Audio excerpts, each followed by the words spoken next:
Mike Mullen, the grumpy old Scotsman. How's everybody doing? Labour. Oh God. So we're in November, right? And the budget is due at the end of this month. So there's been a lot of things that have been happening in the background when it comes to the Labour Party. A few days ago, I didn't bother making a video about this, but a few days ago there was some background backstabbing going on in number 10 Downing Street and in number 11, and there was fears, albeit only the fears only lasted for 24 hours. There was fears that Keir Starmer was about to be pushed out of number 10 Downing Street. Basically what was happening is there was some principal private secretaries and people in the civil service involved in trying to basically badmouth Wes Streeting, who's the head of the Department of Health. It's him that looks after the National Health Service. And there was rumours being spread that Wes Streeting was basically trying to take Keir Starmer's job in a direct confrontation, or a direct confrontation that would basically force the Labour Party membership and the parliamentary membership of the Labour Party into a forced vote to either kick Keir Starmer out or keep Keir Starmer in. So that all faded into nothing because it was just background backstabbing that was going on. But it basically shows you just how bad of a state that the Labour Party is actually in right now, when civil servants, principal private secretaries and private secretaries are busy trying to knife each other in the back to try and calm things down to essentially keep Keir Starmer in number 10. And now it's like one thing after another. As I keep saying, it's one thing after another that's going on with this Labour Party. And now Rachel Reeves, on the run-up to the budget being released, has got this to face. Rachel Reeves faces credibility crisis as markets batter UK after Labour MPs force U-turn on income tax hike, with fears stealth raids will now fill in the £40 billion budget black hole. Rachel Reeves is facing a credibility crisis tonight after she dramatically U-turned on hiking income tax in the budget. Markets have been heaping risk premium on UK government borrowing after the Chancellor's extraordinary backtrack, which came despite weeks of heavy hints and tough talk. There are mounting fears that another attempt to whack businesses and milk more money from the wealthy could undermine confidence and cause far worse issues. The U-turn followed an open Labour revolt against smashing the election manifesto, with number 10 starting to panic about Keir Starmer's own survival. Government sources insisted the change was because forecasts from the OBR watchdog was slightly less bleak than anticipated, with stronger wage revenues partly offsetting a grim productivity downgrade to leave a £20 billion deterioration. The IFS think tank suggested Miss Reeves might have talked up the income tax increase last week to drive down the gilt yields temporarily, improving the backdrop to her budget. However, Ms Reeves still seemingly needs to close a fiscal gap of up to £40 billion on November the 26th, as she has committed to rebuilding headroom that had been wiped out by jettisoning policies such as benefit cuts. Now, here's the thing about the Labour Party. All through the first 8-9 months, they kept hammering home, including Rachel Reeves, about the £20 billion or £22 billion black hole that was left by the previous Tory government. And they kept trotting out that argument at every single opportunity they got. Well, that 22 or £20 billion black hole is now up to £40 billion. It's basically doubled in size, and that's only after a year of Labour being in power. They can no longer have even the slightest argument of blaming the Tory party for some kind of fiscal black hole, when that fiscal black hole that the Tories supposedly left behind has now been doubled by Labour in 1 year. 1 year, folks. And I keep hammering this home. They've only been in power for 1 year. And look at the mess things are in right now. So the 20 or 22 billion pound black hole left in the economy by Rishi Sunak, Liz Truss, Liz Truss, and partly to blame for Boris Johnson as well. That's over the span of like 4 years. The last run term of the entire Conservative Party after the last election. So roughly a 3 or 4 year run. Labour have doubled that black hole. They've added £20 billion to the black hole in the economy in 1 year. 1 year. And we've got to suffer these idiots for the next 3 years. Next 3 years. These idiots are going to be in power. So this is why they don't even have a standing to blame the Tory party for any kind of fiscal deficit or any kind of fiscal black hole. Because that fiscal black hole that the Tories supposedly left behind has now been doubled in size by Labour in this course of one single year. 12 months. 12 months. They've doubled the size of the fiscal black hole, and these clowns are going to be in power for the next 3 years.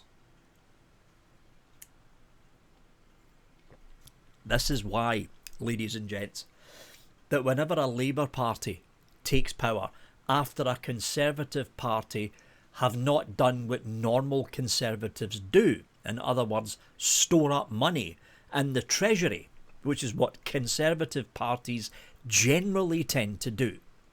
It's why Tony Blair had so much success in his first 2 years, first 2 terms as Prime Minister, because before him, it was the Conservatives for a run of 14 or 15 years, with Margaret Thatcher being in power for the better part of 12 years, and then John Major for the final term. And if you look at what the Conservatives did, was there pain and suffering going on during the first term of Margaret Thatcher being in power? Yeah, there was.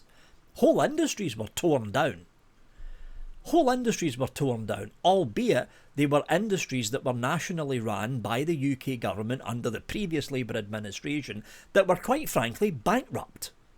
British Steel, for instance, bankrupt. The coal system, the entire coal mining system in the UK, bankrupt. All bankrupt.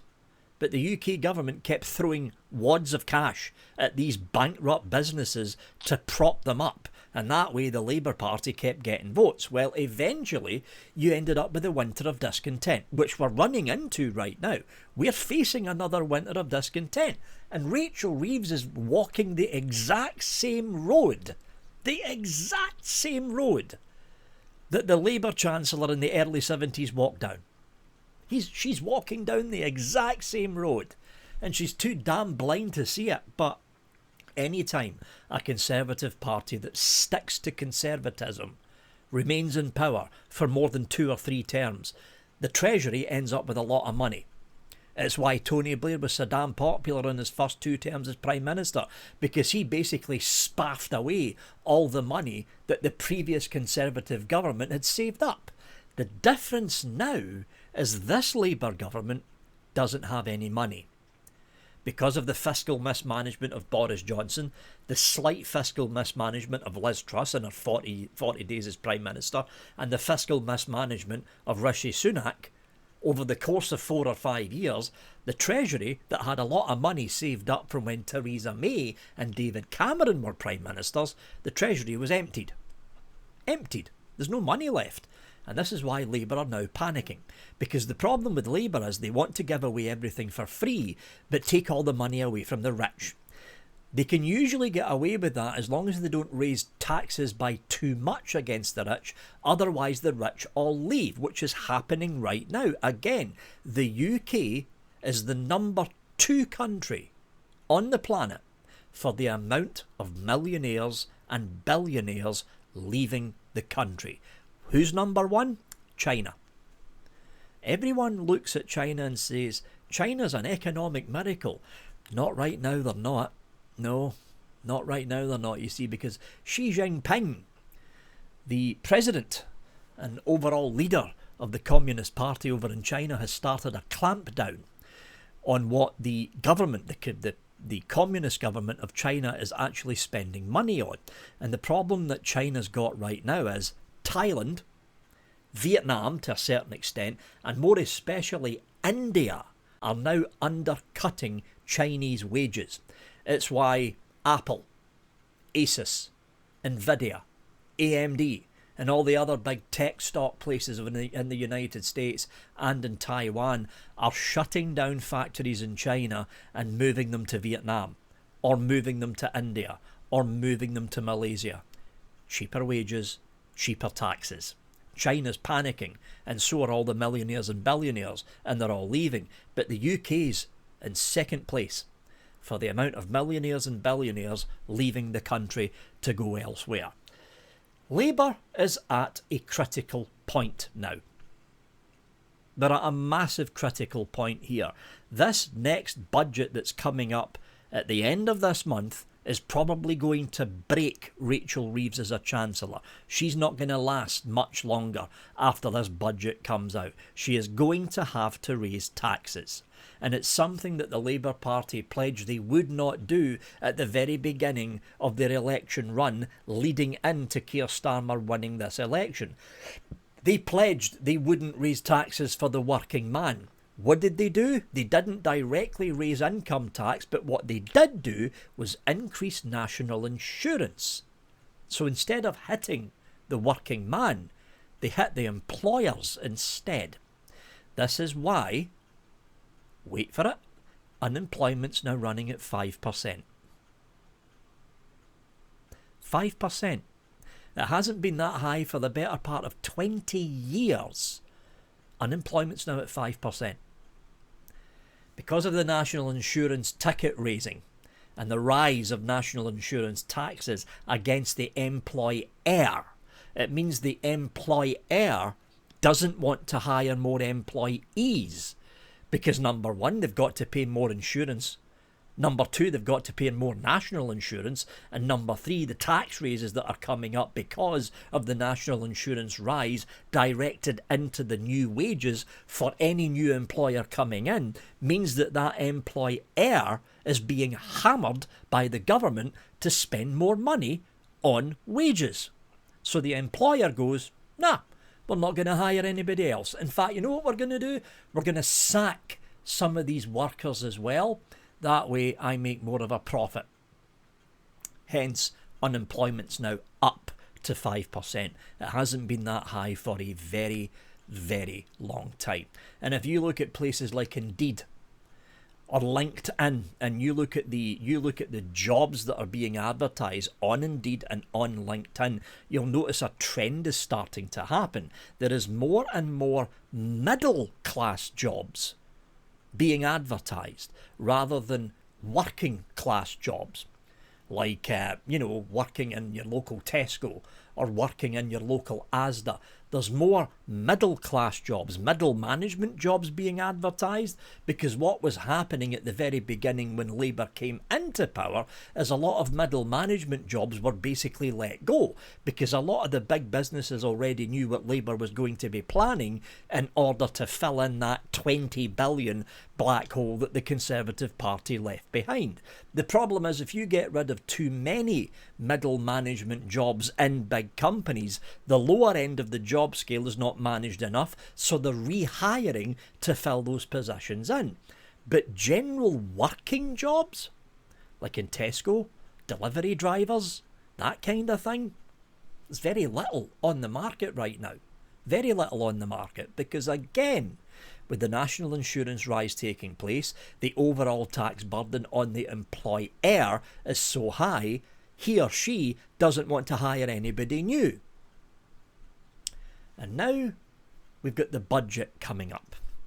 And Rachel Reeves reportedly opened her mouth and said she's not going to be raising income tax, which is the best way to fill in any kind of fiscal black hole, because that way the tax is coming directly from the worker before any other tax comes into effect on that wage packet. But Reeves has already said she's not going to touch income tax because she knows the second she does, that's a major pledge of the Labour Party thrown against the wall and trashed. And they've only been in power for 1 year. What the Daily Mail's saying is the same thing the Telegraph is saying, along with the British Broadcasting Corporation as well. She's going to have to raise taxes in other ways. In other words, stealth taxes. Much like the national insurance hike that happened in her last budget, she's going to have to find another way to indirectly tax the normal working class. Her next budget is going to be her last one, because no matter what way she tries to do it, no matter what direction she tries to go to include a stealth tax, the minute that budget is finished being presented, all the boffins, all the economists are going to go through it line by line, and they're going to pick out exactly where Rachel Reeves is attacking the common working class by adding taxes to the working class via the back door, which is exactly what she done when she raised the national insurance premium. She's going to have to do the same in this next budget. Next one. And the trouble is, this is going to be the second time she's had to raise taxes against the working class via backdoor means. She's not going to survive this budget. She's not. The budget will pass, but her job will be up for grabs. It'll be up for grabs probably after the new year. She'll end up resigning, or she will be replaced by Keir Starmer for someone else. Probably Wes Streeting. That's who I'm guessing will be the next Chancellor of the Exchequer. But the fact remains, over the course of the past week, just the past week alone, there has been public outcry from the membership of the Labour Party to get rid of Keir Starmer as Prime Minister. There has been private backstabbing going on within Number 10 and Number 11 as to the future of Keir Starmer as Prime Minister, getting to the stage where Keir Starmer reportedly said in private that if he goes as Prime Minister, he will trigger a general election to stop it. This is how desperate Keir Starmer is to cling on to power. Rather than go to a party membership vote to replace him as Prime Minister, he would trigger a snap general election instead, knowing that the Labour Party would probably lose. It's going to be very interesting times after this next budget coming up on November 26th. Very interesting.